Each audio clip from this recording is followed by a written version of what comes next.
ও যে সময় ক্লাস 9-এ পড়ে ওরে এই সময় আমি বিয়া করছি। ওই সময় ওর বাপ মা আমার হাত পা ধরছে, ওর মেধা বলো লেখাপড়া করাও।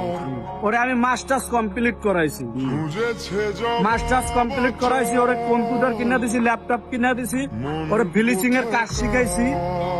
আমার পোলার বয়স 9 বছর, ও লাখ লাখ টাকা কামাই করে না।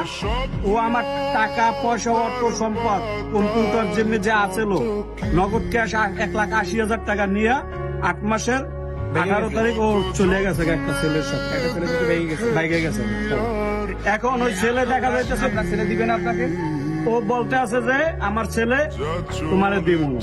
আমি কে দেবো না, ঠিক আছে তার ছেলে যাইব। ছেলের সাথে দেখা করায় না আমার 2 মিনিট ধরে। আমি পরে মামলা দিছি আর আমারে ঠেরেক দেয়। ঠেরেক দেয় কি তোমার নামে এ মামলা করবো ও মামলা করবো, তুমি আমার নাম মামলা টামলা করবো না। এখন আমার ও দেখা যাচ্ছে যে আমার না বললে চলে গেছে, আমার মামলা দিতে হইব না, তাহলে তো আমার বিপদে ফেলাই বসতেন একটা। আমি মামলা দিছি, ঠিক আছে আমি কোর্টেও যাবো না, তুই মামলা উড়ে আমার ওটা দিয়া ঠেরেক দেয়, খালি ঠেরেক দেয় একের পরে এক। এর জন্য আমি বলছি তুই যা করতে পারছিস তুই কর। আমি তো মরে গেছি গা, আমার